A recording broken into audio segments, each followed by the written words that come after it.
গ্রাম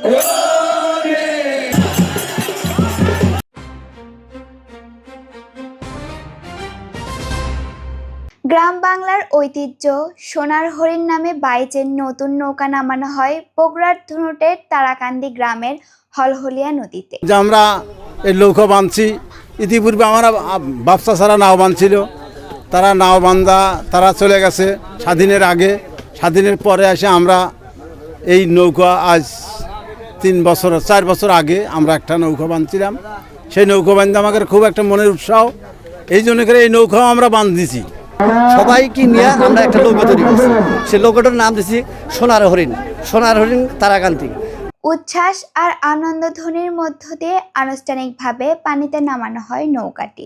ভালো নৌকা গড়তে লাগলে কাঠপাট মানে ভালো মন্দ দেওয়া, এই অন্য কিছু না। নৌকার বৈশিষ্ট্য কি লাগবে আর? এই নৌকাটা হচ্ছে গা বাইচ খেলানো হচ্ছে গা, সামনে একটা ঢাক থাকে, ওই ঢাকের তালে তালে বাইচাররা বইটা মারে, জায়গা তাকার একটু সহযোগিতা করে। জায়গার কিছু কথাবার্তা আছে, সেগুলো কথা ধরেন যে বাইচারে বলে দিয়ে দেয়, বাইচাররা ওই মোতাবেকই ওরা নৌকা চালায়।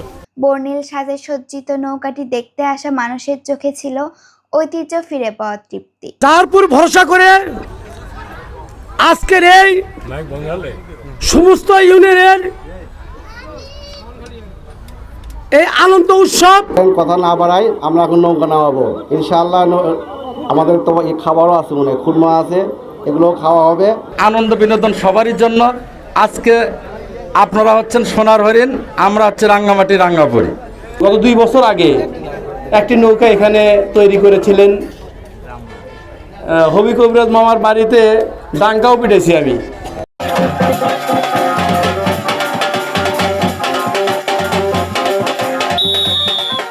সবাই নৌকা নামানোর জন্য একবারে অস্থির হয়ে গেছেন। তো যাই হোক, আমি আপনাদের সকলের শুভকামনা করছি। সোনার হরিণ উদ্বোধনে এবং পানিতে ভাসানোর জন্য এখানে উপস্থিত আছেন। এমন আয়োজন হারিয়ে যেতে বসে সংস্কৃতি নতুন প্রজন্মের কাছে পৌঁছে দেবে, এমনটাই দাবি এলাকাবাসীর।